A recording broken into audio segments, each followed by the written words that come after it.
Dzień dobry, Kaja Bryks dla Racjonalista.tv.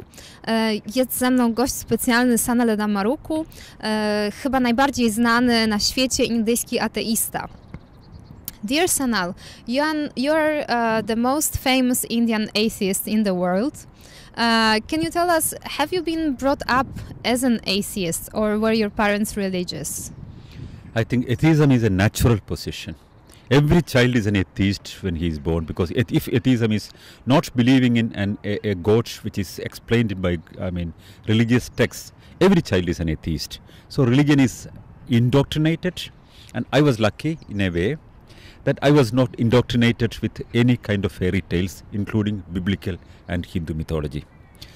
So I was born to non-believing parents. They were both atheists, though they came from two different religions. One, my father was Christian before, and my mother was Hindu before they met each other. But they decided that I should be brought up without any kind of indoctrination, not even atheism as a doctrine to be indoctrinated to me. That was their idea. So they wanted me to grow naturally, and if a child grows naturally, how would he become? That's what they wanted to see. So they, in a way, made an experiment with me. A very rational one. Yeah. And it was quite useful. You know, both me and my sister Geeta both became quite convincing examples of how a person can become a natural atheist without, suffering the whole process of being in a religion and coming out of that, but just naturally becoming atheist. That is what we have been going through. I was not indoctrinated with the stories of gods or devils or fairy tales or ghosts or poltergeists. Nothing of that sort.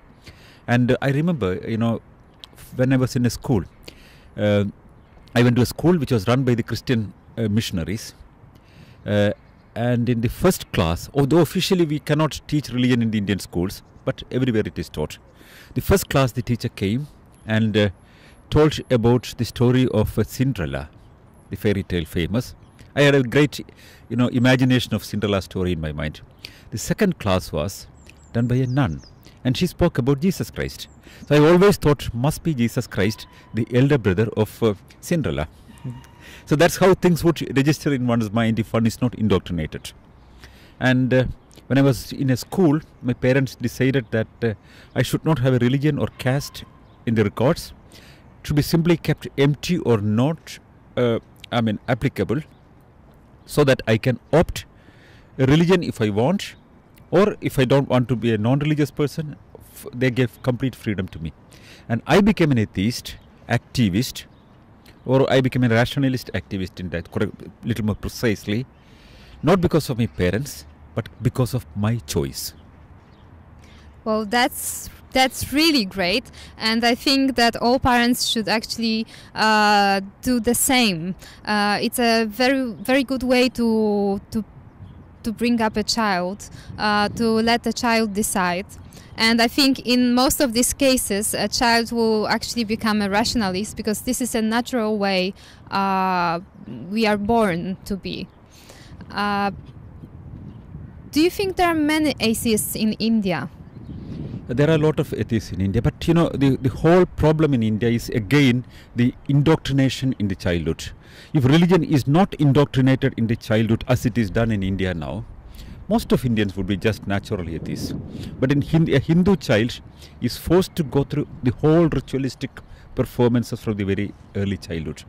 Christian students, though they were very small in number, they are asked to go to the Sunday schools and all this indoctrination.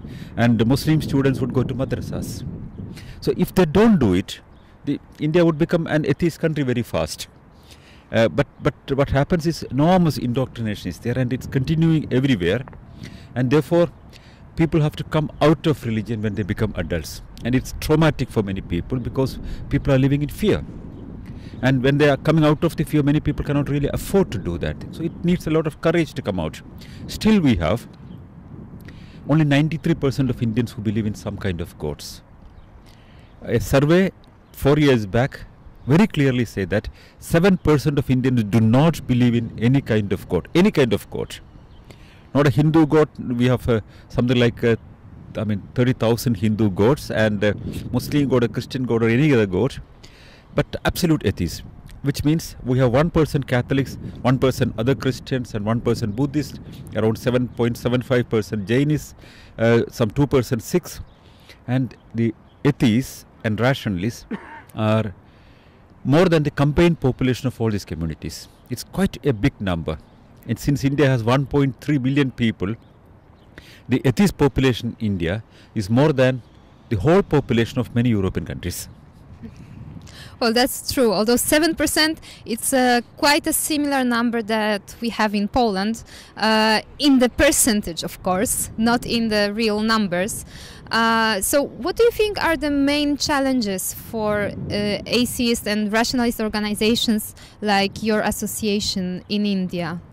We try to see our organization not as a community. There's a big difference we have. We don't think that the atheists should form a community and make our own patterns of life different than other people. We try to see that the society in total has to be secularized. And in society, everybody should have a natural right to live as a normal human being. That anybody should have a right to opt whatever they want. Any religion if they want. I mean, we should have the full freedom to have that thing. But we don't have that choice.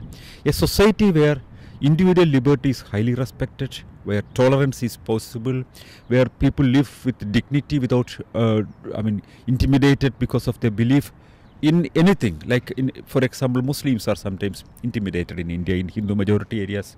And Christians sometimes have problems in many parts of India. Though I was persecuted by the Christians, I defend their right, for example, in some places where they are persecuted. Because we rationalists always believe that the freedom of conscience is very important. The right to believe in what one is considering correct is very important. If we can have a society like that, that's what we want. And if such a society exists where fear is not dominating our life, but common sense, where people can think freely, we can opt things freely and can coexist without conflict, that's the best society. I don't mind if a lot of people believe in religion, if religion is the private affair. The whole problem is it's a political thing. It's not a private affair. It's a social behavior pattern, and it completely tries to control the whole living of the entire individual from the birth to death. That's where it has to be stopped. I fully agree. You've been living in Europe for 2 years now. Do you think we face the same problems here, or have you noticed any other things, any other problems that don't appear in India that much? What would you suggest atheists and rationalists in Europe to focus on? I generally what I see in Europe, including Poland, is that religion has gone down very much. A lot of people are not considering religion as an important affair in their life, and people have transcended out of the influence of religion.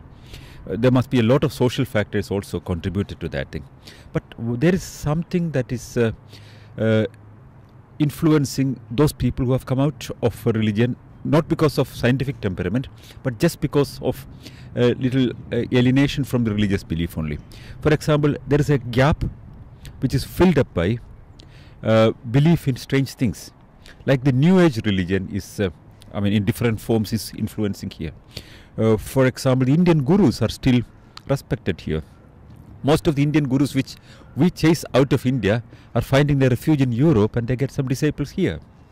So, or Zen Buddhism or meditation and any kind of exoticized thing that is presented here is taken without questioning. So it's a kind of, the critical faculties are not really used, and people feel comfortable that, okay, the traditional religion here is going down, and they feel that whatever coming from the Orient is acceptable with any suspect. It's not correct. I think we should develop more critical inquiry, and unless and until we have critical inquiry and scientific temperament, what you achieved in Europe can simply go back. It's not very difficult. So, for example, any country, any given country, in 50 years can reverse back to anything that was some 100 years back. So, we need to permanently make a kind of looking at things with this critical inquiry, and that kind of an approach has to be developed, and that's very important. Otherwise, the great achievement, the great leap that we have had in Europe can be reversed back. Thank you very much, ladies and gentlemen. This was Sanal Edamaruku from Warsaw speaking for you.